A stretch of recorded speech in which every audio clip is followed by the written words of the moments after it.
Muchas gracias otra vez a todos por estar aquí. Bienvenidos al panel número 9, que es sobre intercambio cultural y académico.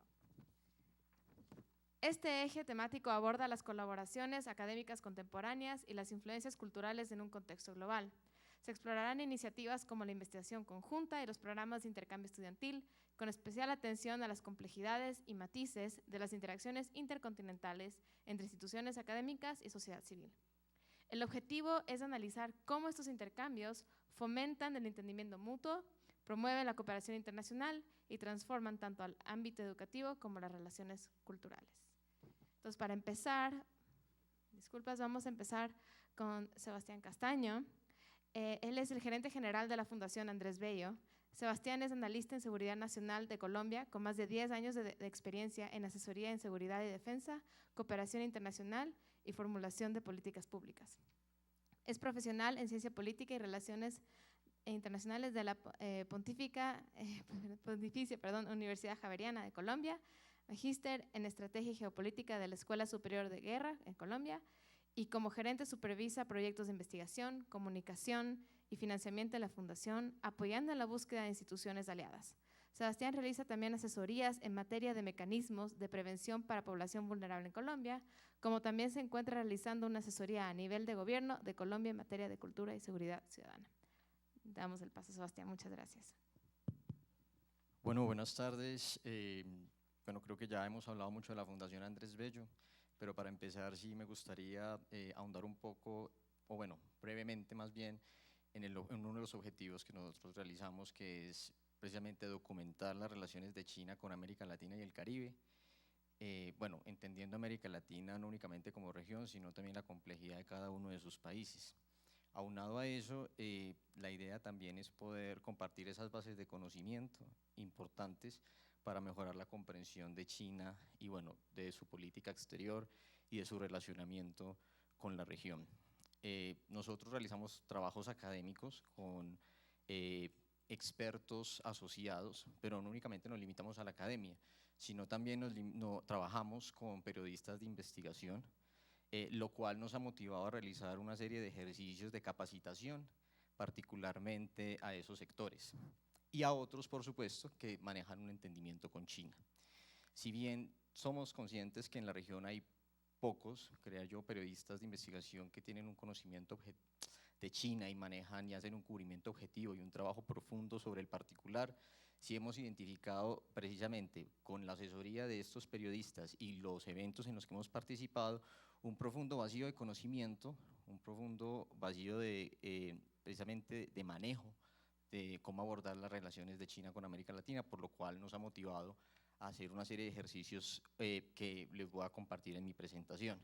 Estos ejercicios, pues, dada la particularidad y la necesidad de proteger las identidades de los periodistas que participaron en pues no tenía pensado traer unas imágenes, entonces pues infortunadamente no las puedo publicar, entonces lamento decirles que no tendrán una ayuda visual y tendrán que conformarse con mi presentación y mi voz.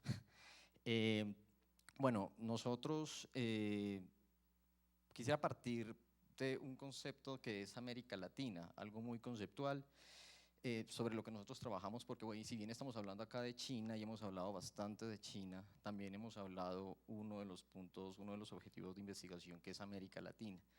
A mí me gusta hacer la analogía de América Latina, obviamente sin burlarme del catolicismo, porque soy católico, con la Santísima Trinidad, el misterio de la fe, ¿no? Hablamos mucho de América Latina como si fuera solo una unidad, pero resulta que hablamos, como bien lo dice, no sé si lo han escuchado, si son católicos, hablamos de 3 personas distintas y un solo Dios verdadero. 3 personas distintas, tenemos la paloma, un señor viejo, ¿no?, que representa al Padre Todopoderoso, y un joven señor de 30 años con una cruz. Pasa un poco lo mismo y esa es la concepción que vemos en América Latina.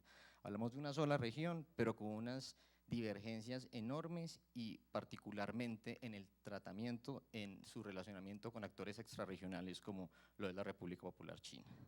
Entonces, partiendo de ahí, en el ejercicio que realizamos, pudimos identificar que en todos los países de América Latina hay un abordamiento, hay un cubrimiento periodístico sobre China, dependiendo de cada uno de los países.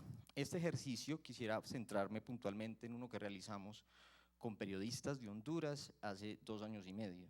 Este versó, bueno, el objetivo, lo que motivó este ejercicio fue por el cambio de relaciones diplomáticas en Honduras que se experimentó ya hace 2 años y medio de Taipei a Beijing, pues hechos sin precedentes y pues la emergencia que surgió pues de poder tener una mejor comprensión de China en virtud de ese comienzo de las relaciones diplomáticas, ¿no?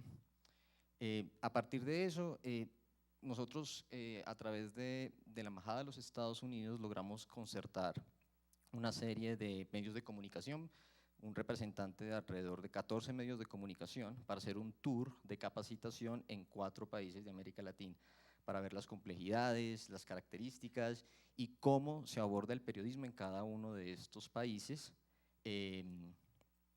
pues sobre China, por supuesto, y no únicamente teniendo como, digamos, marco de referencia a periodistas en cada uno de los países, sino también otros sectores como por ejemplo los privados, sectores de exportación, sectores académicos, para tener, digamos, algo más objetivo dentro de esta, digamos, formación. Estos 4 países, este tour, fueron Panamá, Colombia, Argentina y Perú. Obviamente 3 países que tienen una histórica relación con China, más allá de lo que es Panamá y Perú con su litoral hacia el Pacífico, sino también Argentina, como ya bien lo has mencionado varios de los ponentes, que de manera muy experta y acertada han descrito cómo ha sido esa relación entre Argentina y el país asiático. Y Colombia, que es, podríamos decir, la mosca en leche, en donde pues tiene sus particularidades con China dado su acercamiento con los Estados Unidos, particularmente en materia de seguridad. Este ejercicio nos dejó, sin lugar a dudas, para la Fundación, porque también fue un ejercicio tremendamente informativo y educativo para nosotros, una serie de aprendizajes, pero también vimos demasiados resultados, unos resultados muy interesantes a propósito de cómo los periodistas, no únicamente hondureños, sino también de los diferentes países donde hicimos este ejercicio, perciben a China y cubren a China. Uno de estos resultados que identificamos es la posición reactiva de los periodistas hacia China. Por mucho que los países tengan, digamos, un acercamiento hacia China y haya, digamos, sesgos dentro de estos, siempre hay una percepción de un actor extrarregional, un actor que si bien se han fortalecido las relaciones comerciales en términos culturales, sigue habiendo un vacío, pese a que países, por ejemplo, como Argentina, han fortalecido dentro de sus instituciones académicas superiores el área de conocimiento, ya sea antropológico, ya sea histórico, que haya tenido incluso una diáspora significativa. Hay una reactividad hacia China, un actor que genera curiosidad y no necesariamente de la buena, un actor que genera desconfianza, desconocimiento de conceptos como la iniciativa de la Franja y la Ruta, un cubrimiento que no tenga conocimiento de conceptos como conceptos como la noción de una sola China, por ejemplo, conceptos o nociones de lo que es el Partido Comunista Chino y el pensamiento errado de que China parte de principios o convergencias ideológicas con otros países para hacer negocios. Puede que pase, pero ese no es el fin. Y obviamente socializar ese tipo de información genera vacíos, genera incluso herramientas para que se tomen decisiones erradas, en virtud de que pues, los medios de comunicación manejan un poder, ¿no? Manejan el poder de informar y no en vano el ciudadano a pie, que es un público objetivo de China, y lo identificamos en la pandemia a través de la diplomacia pública que hubo en redes, donde pues como Twitter, entonces Twitter, ahora X, se manifestó. La noción, el temor por la capacidad asimétrica, por la relación asimétrica. Los periodistas hondureños manifestaban que tenían mucho temor que un país tan pequeño empezara a relacionarse con un coloso como lo es China. Y eso pasa mucho, bueno, ha pasado mucho en los últimos 15 años en ese fortalecimiento de las relaciones de China con varios países de la región, que no en vano, por eso hoy en día es el segundo socio comercial, y es precisamente que conciben a China como un país que va a generar presión, que sin lugar a dudas lo hace, pero se olvidan de la autonomía del país para decir no y para saber cómo negociar con China, que ese know-how es también el insumo relevante que deben tener no solamente los periodistas, sino todos los sectores para mejorar ese entendimiento. una convergencia ideológica con gobiernos de izquierda.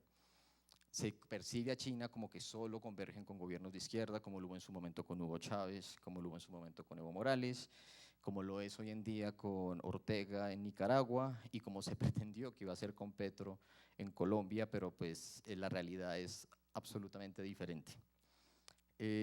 Afectación a los derechos ambientales, por supuesto, sin lugar a dudas existe, pero hay un sesgo de la información donde se tiende, no digo siempre, obviamente en el cubrimiento periodístico, a culpar a China, obviando la responsabilidad del país receptor.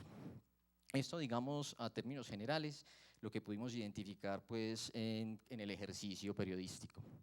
Aprendizajes para la fundación, porque bueno, todo esto también nos sirvió demasiado como para tener una comprensión de el rol de los periodistas y cómo se conecta esto con las prioridades de cada país. Una polarización de los medios de comunicación en América Latina enorme, ustedes lo deben saber en cada uno de los países que se encuentran acá presentes, invitados internacionales. Hablamos de Ecuador, por ejemplo, nuestros gobiernos se han caracterizado por tener políticas más de gobierno que de Estado, políticas que están más supeditadas a la administración de turno, y dadas esas decisiones o prioridades, la agenda de los medios de comunicación también se alinea. Entonces podemos ver, por ejemplo, un afianzamiento de relaciones con Argentina en el kirchnerismo, entonces pues ahí hay un cubrimiento de cierta índole, ¿no? En Colombia, qué pena traer a colación mi país, pero pues creo que es inevitable. Por lo que he evidenciado, la agenda totalmente está priorizada a otros temas internacionales como lo es Estados Unidos, más que en China, por mucho que se hable de las intenciones de Colombia de adherirse a la iniciativa de la Franja y la Ruta. ¿Que existen otros medios de comunicación que abordan China? Sí, pero medios de comunicación que abordan más que todo temas culturales, temas que son importantes para conocer a China, ¿no? Temas de la ancestralidad de China. Sin embargo, en materia política, en materia de estos conceptos que ya traje a colación inicialmente, como la iniciativa de la Franja y la Ruta, hay vacíos ahí. Y otros que son oficiales del gobierno chino, que pues ahí se pierde un poco la objetividad. También identificamos algo que no necesariamente tiene que ver con el cubrimiento de periodismo, pero que sí lo logramos identificar en Argentina, en Perú, y es la pericia que tiene la República Popular China para negociar con gobiernos locales, saltándose la administración nacional. Esto pues facilita perfectamente, digamos, generar un poco de tensión y discordia entre gobiernos, entre poderes, tanto descentralizados como nacionales, como lo es, por ejemplo, con las extracciones de litio en el Jujuy en su momento, ¿no? Y pues bueno, cuando recién fue electo Milei, y pues hubo ahí ciertas tensiones entre ambos gobiernos para esto antes, por supuesto, de esa ambivalencia en la cual hoy representa esas características, esa relación entre China y el gobierno argentino. Esto también en proyectos, por ejemplo, en Bolivia, empresas como por ejemplo China Railway, CNPC, China National Petroleum Construction, que tienen proyectos de extracción y proyectos petroleros en estos países y que han tenido un acercamiento inicial, antes que con el gobierno nacional, con alcaldes, gobernadores, que tienen su autonomía dada la característica, digamos, política de los gobiernos en América Latina, que en su mayoría es descentralizada. Otro aprendizaje que, bueno, digamos ya lo tenemos más claro, y pues me gustaría citar a Sun Tzu, que es un autor, un estratega chino ancestral que he citado mucho en los militares, y es que los chinos tienen esa pericia también de estudiarlo antes a uno que nosotros a ellos. Nosotros no nos preocupamos mucho por ellos, simplemente los percibimos con una visión un poco de esa visión norteamericana, no hablo de todos los países, pero sí en su mayoría, en esa tendencia.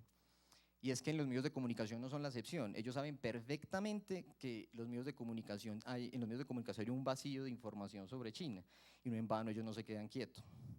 Por eso es que hacen también ejercicios de capacitación para periodistas por parte de China, por parte del partido, a periodistas en América Latina, y los llevan a conocer a China, los llevan a mostrarles cómo es el periodismo chino. Ya acá luego Pablo nos hablará un poco sobre el particular.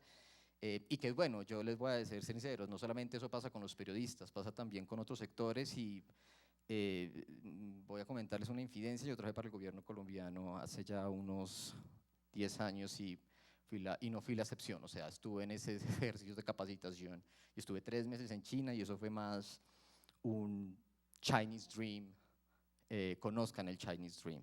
Ya tengo que parar, simplemente quisiera como resaltar unos cuantos desafíos de este ejercicio que tuvimos con relación a esa reducción de brechas del conocimiento de China y la necesidad de poder compartir ese conocimiento para una mejor actividad. Por un lado, ya lo mencioné, la reducción de la brecha de conocimiento, creo que toca seguir haciendo ejercicios. No estoy tan seguro si en China, hay que conocer a China, pero bueno, de la otra parte, pues no creo que haya una mayor objetividad, ya luego nos contarás, Pablo. Opacidad de la información, los gobiernos siguen teniendo una opacidad enorme frente a este tipo de información, por lo cual es importante que sigamos investigando y sigamos teniendo el apoyo del sector académico y de diferentes sectores para que puedan brindarles información a los periodistas, y una mayor vinculación, por supuesto, de periodistas a periodistas, para que haya, digamos, un fortalecimiento de ese conocimiento, que cómo cubrir a China, particularmente con esas skills que ellos manejan más que los académicos. Eso sería todo y muchas gracias.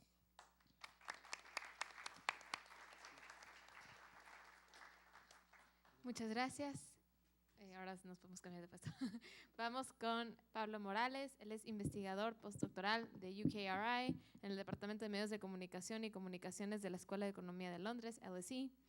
Después de obtener una maestría en la Universidad de Zhejiang, trabajó en Pekín para Radio Internacional de China y el Diario de Pueblo en línea. Tiene un doctorado en la Universidad de Westminster, Reino Unido. Su investigación examina los flujos de medios globales y las culturas periodísticas en el sur global. Actualmente dirige un proyecto de investigación multidisciplinario de 3 años que examina la estrategia de comunicación internacional de China en Latinoamérica, particularmente en relación con las implicaciones para el periodismo y la esfera pública en la región. Muchas gracias. No, muchísimas gracias.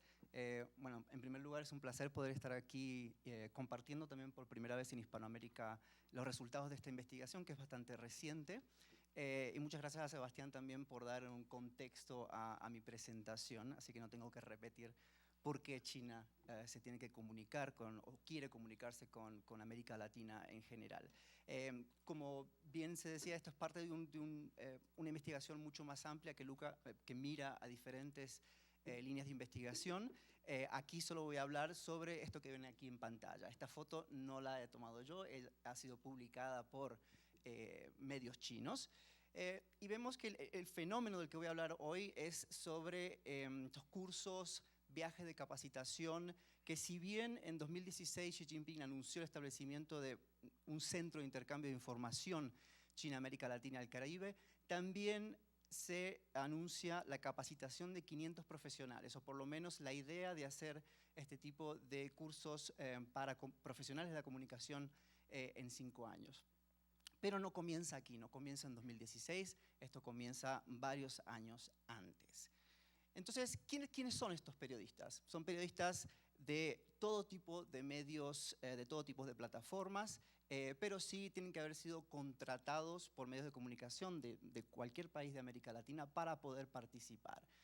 Generalmente son invitados a través de las embajadas que contactan en su mayoría de los casos a los medios de comunicación, los cuales eligen o hacen una especie de sorteo o de selección interna de la persona que va a viajar, si es que quiere viajar. No todos los que son invitados viajan. ¿De dónde vienen? De todos los países prácticamente de Hispanoamérica, de América Latina y el Caribe también. El grupo de hispanohablantes van todos juntos con los brasileños. Las invitaciones a gente del Caribe van con anglófonos, ¿sí? en su mayoría. Lo interesante de los lugares de proveniencia es que no son solo los países que tienen relaciones oficiales con la República Popular China, sino también países que no tienen relaciones todavía, ¿sí? Por ejemplo, Paraguay y Guatemala. En casos de, por ejemplo, países que han establecido relaciones recientemente, ha habido grupos que son solo de esos países, ¿sí? Pero en la mayoría de los grupos de los que voy a estar hablando son grupos mixtos, en los cuales, en la mayoría de los casos, va una persona de cada país con la excepción de 2 o 3 países que en su mayoría van 2 o 3, por ejemplo, Argentina, Brasil y México. ¿Cuánto tiempo duran estos viajes? En un principio, más o menos, yo he rastreado hasta 2012. En ese momento eran pocos días, pocas semanas, pero a partir de 2016, a partir de ese anuncio, ya empiezan a durar entre 2, 4, hasta 6 meses. Esto no es fijo y a veces también lo que pasa es que algunos medios de comunicación deciden que van a enviar a una persona por 2 meses y a otra persona por otros 2 meses, ¿sí? Porque se tienen que tomar licencia de trabajo y no todos pueden hacerlo. Bien, ¿qué hacen? Es la gran pregunta. Tenemos visitas a instituciones públicas, medios de comunicación, empresas y obviamente lugares turísticos. Desde 2017-2018 ya empiezan a tener un periodo de pasantías en medios de comunicación chinos, por ejemplo CGTN, la Radio Internacional de China, el Diario del Pueblo o Xinhua también. Y en su mayoría de los casos, no en todos los casos, hacen producción periodística para los medios de comunicación para los que trabaja, pero esto no es un requisito. En la mayoría de los casos no es un requisito de los organizadores chinos, es como una expectativa de que se espera que ellos produzcan, pero el requisito es de sus propios medios de comunicación si es que continúan trabajando como especie de corresponsales. Y un punto interesante es que ellos se vuelven el foco de atención para los medios de comunicación locales. Y aquí, en la diapositiva anterior, pueden ver un ejemplo del Diario del Pueblo, en el que se ve un grupo de latinoamericanos que están visitando la provincia de Sichuan, y en este caso también otro medio chino, en este caso el Global Times, en el que se ve, bueno, el titular dice 13 periodistas de América Latina que van a otros lugares. Bien, tengo poco tiempo para hablar sobre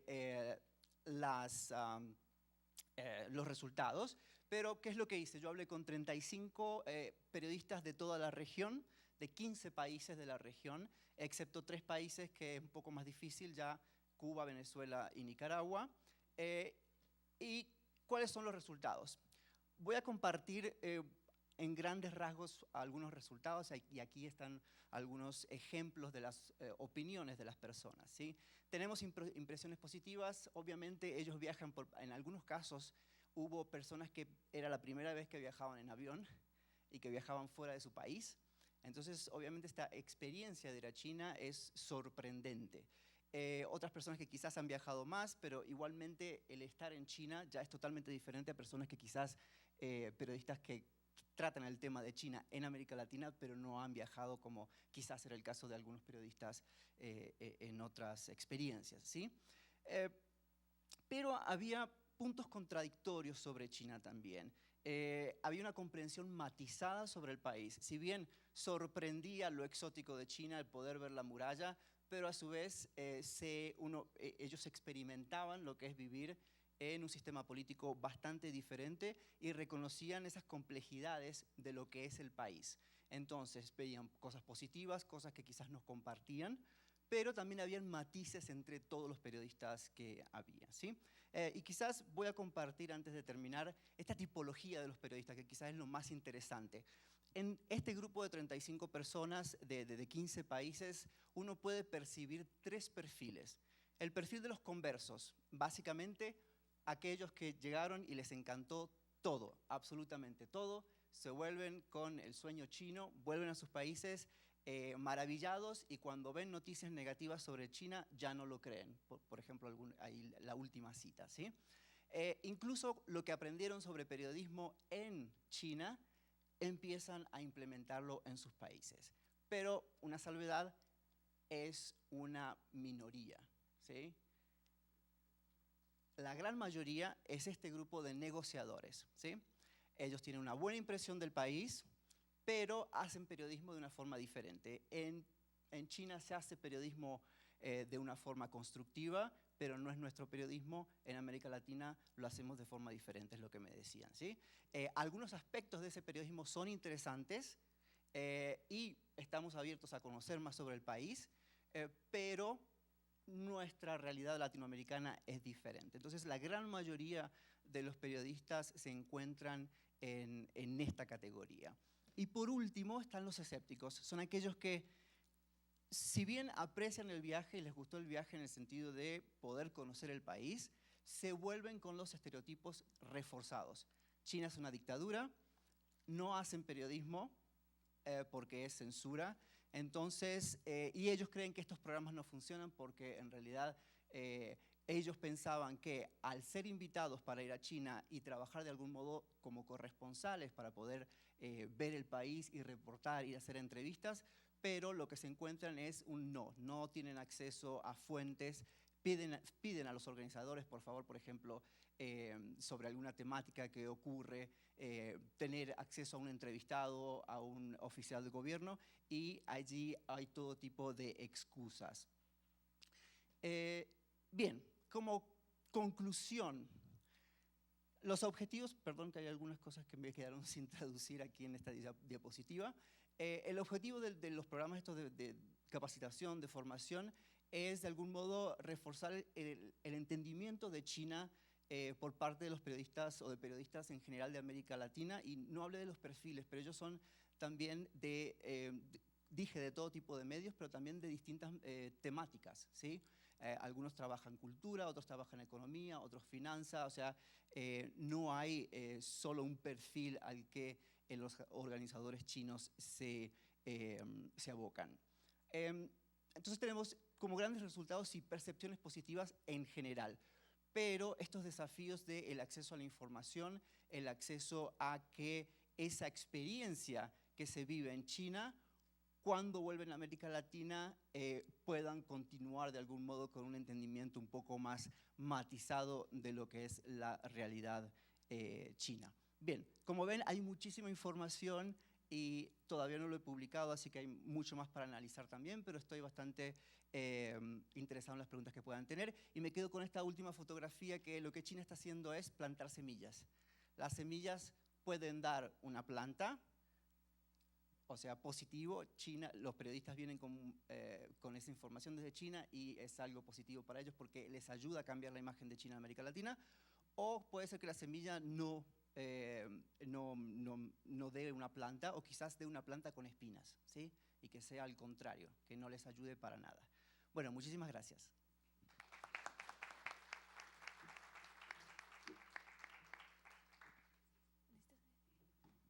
Muchas gracias, Pablo.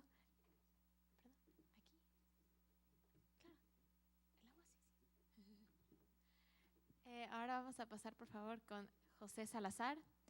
Él es profesor aquí en la Universidad de San Francisco, es doctor en literatura clásica china por la Universidad de Lenguas y Cultura de Beijing, donde también cursó licenciatura y maestría en lengua y filosofía china. Ha sido director, profesor y traductor de maestría en filosofía china impartida conjuntamente por dicha universidad y la Universidad de San Francisco de Quito, donde actualmente es profesor titular e investigador. Sus temas de estudio abarcan el taoísmo, confucianismo, budismo e hinduismo, con énfasis en la traducción del Tao Te Ching. Ha dictado conferencias en universidades de América, Europa, IDIRET China y de CECHIMEX UNAM, y fue secretario nacional de ALADA, Ecuador. ALADA, Ecuador. Desde 2020 integra el grupo de sinólogos del Centro de Sinología Mundial, BLCU China, y dirige el Centro de Sinología Internacional del Ecuador. También es director del Instituto de Cultura China USFQ y el exdirector del Instituto Confucio USFQ. Ha sido condecorado por más de una década de servicio académico y actúa como intérprete de chino, checo y eslovaco.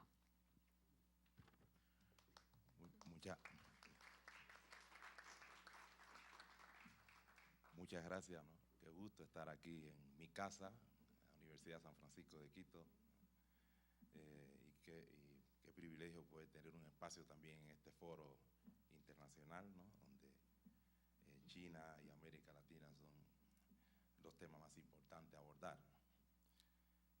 Algunos de los que están aquí me conocen dirán, este va a hablar del Tao, va a hablar de Confucio, mira cómo se ríen, va a hablar, no. Hoy voy a hablar de algo, ¿no? Que no tiene mucho que ver con mi especialidad, pero que bueno, de alguna manera he estado relacionado, por lo que ustedes pudieron ver en mi currículum vitae, y bueno, ha tocado como portador esos insumos de dar nuestro aporte como profesor de la Universidad de San Francisco de Quito. Bueno, ahí está el título. Los temas, en cuanto al tema del intercambio cultural, el tema que nos concierne, hablar un poco cómo la universidad ha creado estos programas de intercambio, concretamente con universidades chinas, ¿no? Visitamos, esto es una visita importante, ¿no? Esta visita en el año 98, ahí estábamos lindos, buenos, mozos, con pelo. Eso fue en el año 98, ¿no? Está nuestro gran fundador de la Universidad de San Francisco, Santiago Angotena, justo el 21 de este mes cumplió 2 años de su deceso, ¿no? Que realmente promovió todos estos estudios y estos espacios de análisis y reflexión sobre China, India y Asia en general, ¿no? Incluso también ALADA, la Asociación Latinoamericana de Estudios Asia y África, él le apoyó muchísimo. Es un espacio que hoy por hoy también aquí en la universidad nosotros somos portadores de insumos, ¿no?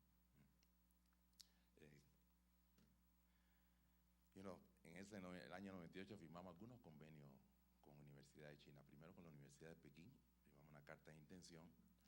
Yo no quise traer todas las fotos, como pueden ver, tengo más de 30 slides. Creo que le gané a Sergio con 33, 2 más a mi querido Sergio, ¿no? Un gran hermano que está acá. Nos conocimos, disculpen, voy a hacer ese pequeño paréntesis, en China hace 30 años, y fue el que cogió a estos cubanos que llegaron perdidos a China y los guió con su esposa Grace, y justo ahora tenemos el privilegio de tener que esté aquí, que nos acompañe y que haya dado la excelente clase magistral que nos dio hoy, ¿no? Gracias, Sergio. Entonces firmamos con la Universidad de Beijing, con la Universidad de Tsinghua, también firmamos otro convenio, no una carta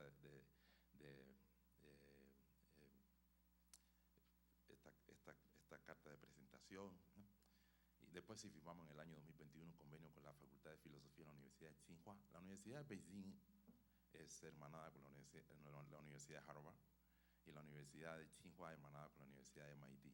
Son las mejores universidades de China, están entre las 60 mejores universidades del mundo, ¿no? Y bueno, son nuestros socios y llevamos colaborando con ellos durante 27 años, ¿no? También con la Universidad de Lengua y Cultura de Beijing, que ahí fue donde me enseñaron a hablar, hablar que chino. Sí, muy buena universidad. La Universidad de Medicina Tradicional China y Farmacología. Incluso ellos vinieron acá en ese mismo año 98 y abrieron un curso sobre anestesia acupuntural con el profesor Li Xiu, que es un eminente profesor muy conocido en Estados Unidos también, y en China y todo el sudeste asiático. Y el Instituto de Estudios Latinoamericanos, ¿no?, de Beijing, también le visitamos, fueron 5 instituciones que visitamos en el año 98. De ahí comenzó realmente todo nuestro trabajo en este área de intercambio cultural con estas universidades e instituciones chinas. Bueno, ahí está todo. No lo voy a leer, ustedes pueden ver, le pueden tomar fotos, pero estas diapositivas van a estar también en la página de la universidad yo quisiera también que lo puedan linkear a la página Asociación Latinoamericana de Estudios de Asia y África también. Pero bueno, ahí está todo lo que hicimos, ¿no? Bueno, visitamos estas universidades, firmamos esta carta de intención, así como se dice. Yo no soy en la parte jurídica, siempre suelo cometer algún error. Y bueno, firmamos el convenio con la Universidad de Tsinghua en el 2001, 98, 3 años después, ¿no?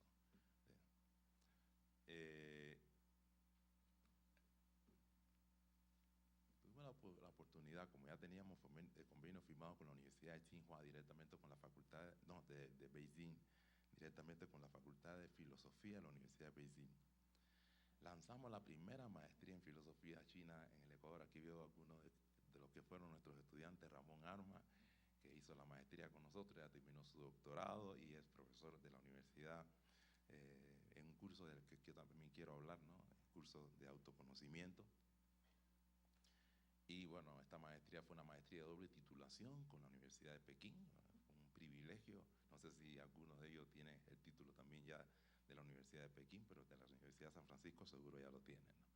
Y lanzamos esta primera y creo única maestría. Recuerdo cuando la lanzamos estuvo el grupo del Nippon Tour Group de la Universidad de Harvard, estuvo aquí Kennesaw State University también, se sentaron a conversar con nosotros y nos decían, ustedes si están estudiando China con seriedad. Claro, por ahí hay que empezar, ¿no? Y bueno, acá está, este era el brochure que teníamos, ¿no? Maestría en filosofía china. Y bueno, los profesores de primera, estuvo aquí el profesor Tang Xianlong, que estudió en la Universidad de Buffalo, New York, y hizo su maestría y su doctorado con un inglés perfecto. Pero bueno, a mí me tocó en esa maestría ser director de la maestría, profesor de la maestría y traductor de la maestría. Sí, tuve que hacer de músico, poeta, bueno, de loco creo que también, ¿no? Sí. Pero fue una maestría que puso un antes y después acá, incluso no solamente en Ecuador, sino en toda la región. Tener a los profesores de la Universidad de Beijing a tiempo completo en la universidad durante 2 años, eso no es fácil. Pero lo logramos y eso se genera a través de... No, eso no te voy a hacer mucho caso, ¿verdad? Perdón. A través de esa relación de confianza, ¿no? Cuando yo llegué a la universidad, llevaba como después, alrededor de unos 2 años, comencé a hablar con los directivos de la universidad, ¿no? Y le decía, hay que ir a China, y fue lo que vieron ustedes en el año 98. Me decían, ¿por qué quiere llevarnos a China? Es porque la universidad tiene todas las condiciones como para ir más adelante, dar un paso más adelante, no quedarnos en los cursos socráticos. Nosotros somos una universidad de liberal art, de artes liberales, ¿no? Entonces acá hay cursos obligatorios sobre filosofía oriental, concretamente taoísmo, China, taoísmo, confucianismo y budismo. Son cursos obligatorios que lo toman hoy por hoy más de 8.500 estudiantes en la universidad. Lo tienen que tomar, si no, no se pueden graduar. Pero también hay cursos opcionales, ese curso doy yo en la actualidad. Queremos integrar también a Ramoncito. Ramoncito es como un hermano menor, ¿no? Yo fui su tutor en la maestría de filosofía china. Y entonces tenemos estos cursos optativos que me sorprendieron. Traigo algunas fotos que quiero compartir con ustedes porque pensé que estos cursos optativos no hay nadie, ¿no? China, India. Y ya se van a sorprender lo que está por acá, ¿no? Este es el curso obligatorio. Acá nosotros damos teoría, pero también hay práctica. Es decir, toda esta filosofía oriental tiene una praxis al lado. No solamente puedes hablar de Tao Te Ching, de los sutras budistas, del Lun y los anales de Confucio, sino también hay una práctica. Y esa práctica ha existido desde la antigüedad, ¿no? Entonces nosotros queremos siempre acompañarte al lado de esta teoría una praxis. Esa praxis a través de Tai Chi, Qigong, nos sentamos a meditar. Ahora hablamos de la neurociencia de la meditación. La neurociencia está hablando muchísimo de la meditación. Yo no me voy a meter en eso porque no soy neurocientífico, pero sí estoy muy interesado y leyendo sobre eso. Este curso es obligatorio. Miren los espacios. La universidad comienza a crear espacios que tengan que ver con estas clases. Tenemos la pagoda, la famosa pagoda, que de pagoda no tiene nada, pero es como un templo chino de madera. Eso fue gracias a nuestro visionario, ¿no? Santiago Ancotena, y que ha apoyado también tanto el Carlos Montufa como el Diego Quiroga. Como pudieron ver en la foto de los que le conocen, los 3 estuvieron en China en el año 98. Los 3. Y bueno, también hacemos Tai Chi, ¿no? Ahí pueden ver, ¿no? Esto es una clase de Qigong que dimos en un cine, se llenó, habían ahí prácticamente, ¿cuánto eran? Como 140 personas. Estas son las clases optativas.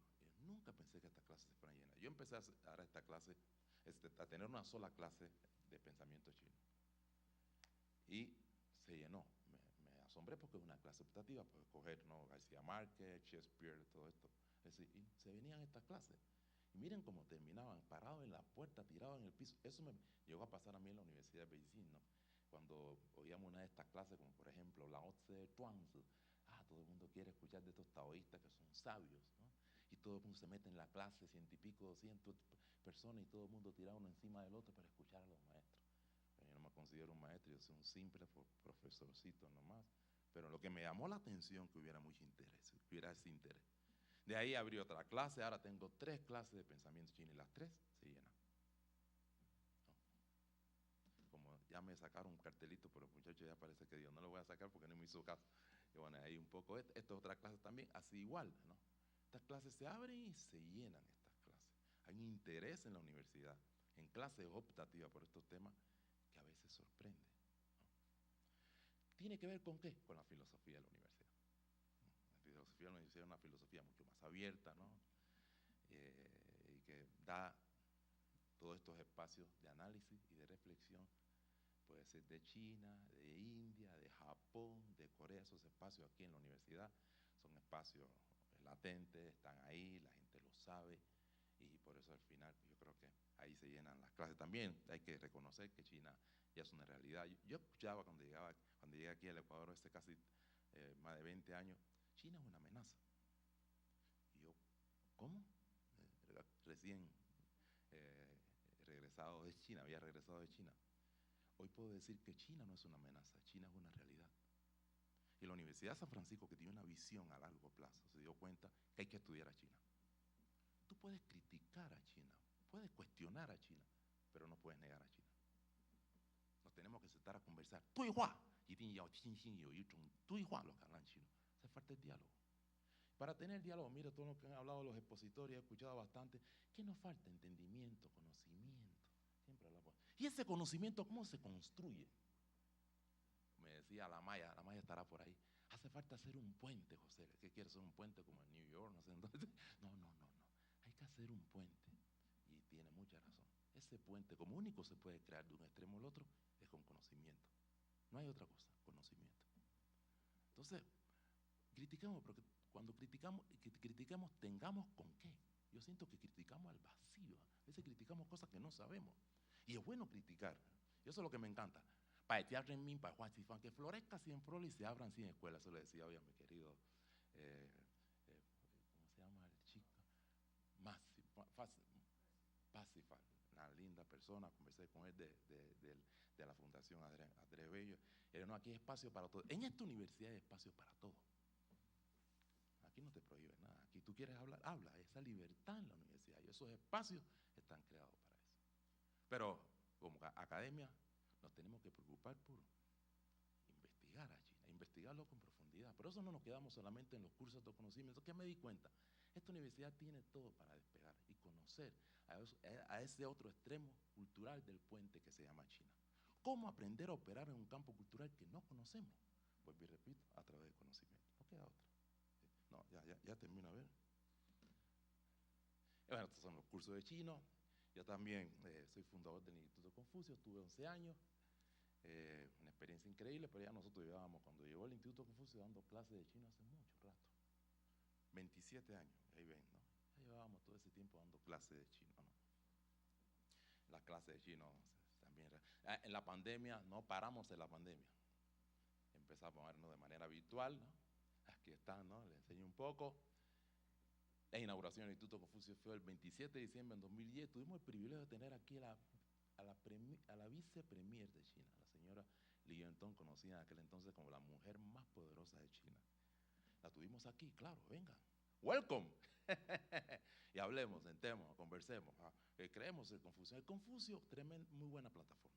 Hay mucha crítica sobre el Confucio, pero la gente realmente, creo que muchos no aprovechó el Confucio, se quedaron en la crítica vacía y no fueron a lo que realmente esta plataforma realmente podía dar y sigue dando, pero ya no tanto como antes, pero nos dio muchísimo en aquel entonces. Ahí tenemos a la señora Li Yuantong, pues Carlos Montúfar fue el que nos acompañó, está el señor Hao Ping, que fue el ministro de Educación, y ahora es el Xu Zi, el primer secretario del Partido Comunista de la Universidad de Pekín, ¿no? Acá está. Eso fue el 27 de diciembre del 2010, me decía, no hay nadie, así que préndanle las luces al José para que el José ahí más o menos no se pierda en esa claridad. ¿Vieron? Eso fue un chiste que hizo, ¿no? Dice el fundador, pero sí, se llenó. Claro que nos tocó hacer un trabajo de divulgación fuerte, porque 27 ya todo el mundo está en modo fiesta, Navidad, terminando y entrando al año nuevo, y se llenó. José, muchas gracias. Sí, no, tenemos que cerrar. Termino. Mil disculpas, pero tenemos acá el tiempo. Sí, ya, perfecto. Acá está, bueno, los 10, ya cumplimos 15 años, ¿no? Bueno, el primer grupo que se fue en este campo, para Eben Perú y 100, más vale un viaje que sin historia que te cuente. Te puedo contar muchas historias, ¿no? Pero yo le decía, mejor viajen, vayan a China, entren a China, ¿no? Conozcan a China desde adentro. Y si llegas a China, pasa por China, no dejes que China pasa por ti, pasa. conócela, ¿no? Perdón, te robo un minuto más. Acá están, ¿no? Las becas, más de 370 becas, las becas también del gobierno. Aprovechamos todas las becas le han cambiado incluso el destino a los estudiantes. Así, que no tenían posibilidad de ir a esta beca, estas universidades que están entre las 100 mejores universidades del mundo, y aprovecharon esta beca. Y miren, vienen todas las especialidades que se han hecho, ¿no? En maestría, doctorado, ahí está Ramón, Relaciones Internacionales, Política Internacional, Derecho, Economía, Comercio, MBA, Microbiología, Biomedicina, Banca, Finanza, Enseñanza, bueno, el idioma chino para extranjeros, Filosofía china y Hospitalidad. ¿Cómo no vamos a aprovechar esa beca? Las becas se perdían en el Ecuador. Llegaban 44 becas que te daba el gobierno chino, ¡pam! Pero a nosotros nos gusta el fútbol, ¡pam! Nos tiraba la pelota, pero no pateábamos. Eso es lo que nos pasa, no pateamos. ¿Por qué no pateamos? Por falta de conocimiento. Gracias.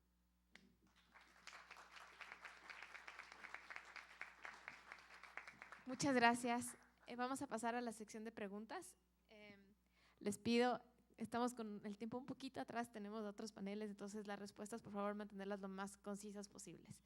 La primera pregunta es, no estoy muy segura a quién está dirigida, pero ¿podrían contrarrestar la crítica internacional en cuanto a los abusos de derechos humanos y cómo estas narrativas están siendo recibidas por los medios latinoamericanos? Imagino que es para Sebastián o Pablo.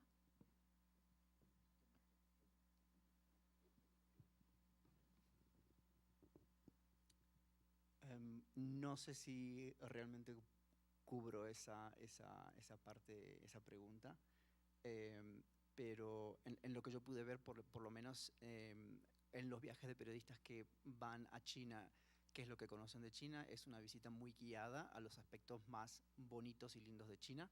Existe un poco de libertad para que algunos de los periodistas se muevan por el país, no necesariamente con supervisión, sí la existe y algunos incluso aprovecharon esa oportunidad, pero también son casos bastante aislados. En la mayoría de los casos, los periodistas van como parte de un grupo y les muestran una China que quieren mostrar, que el gobierno de China quiere mostrar. Entonces allí el tema de derechos humanos básicamente no forma parte, o sea que después cuando vuelven a América Latina y sí reportan sobre el viaje, eso va a estar ausente. Yo quisiera, digamos, complementar un poco con el tema de los derechos humanos.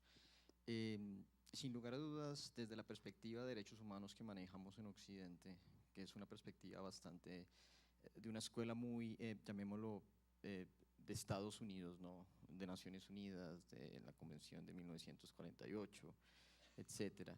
Pues por supuesto que es censurable todas las afectaciones, digamos, al medio ambiente, a poblaciones étnicas, etcétera.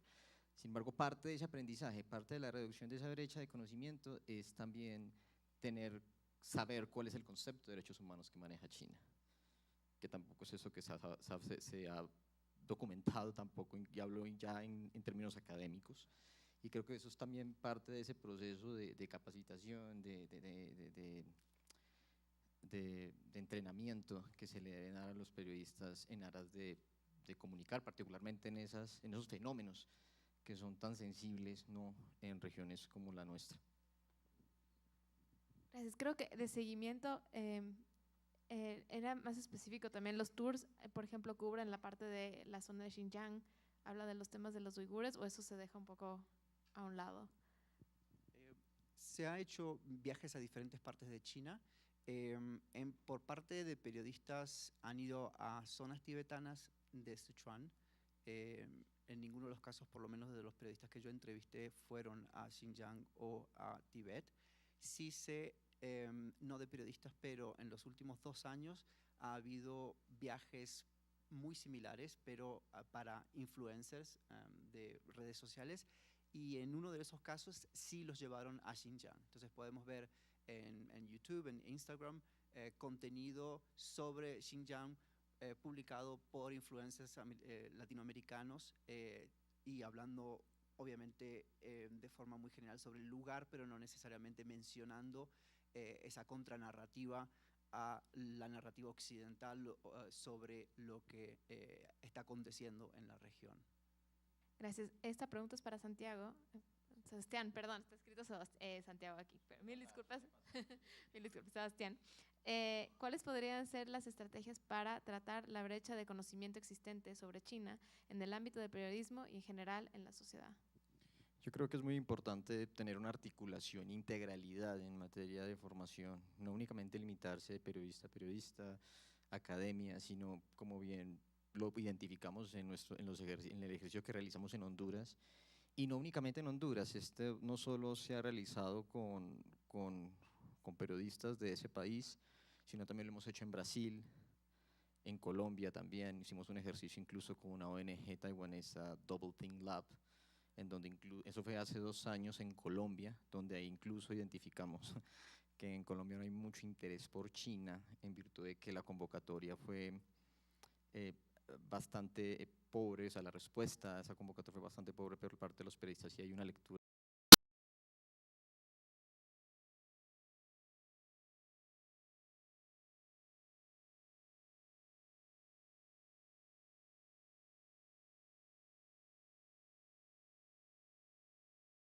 incluir también el sector de China, todo el tema de la diáspora, las mismas personas chinos que han migrado a países latinoamericanos y que también puede contar esa experiencia de cómo fue, cuáles fueron las razones, qué particularidades han adoptado del país y cómo se entrelaza eso también con China, ¿no? Esta pregunta es para José.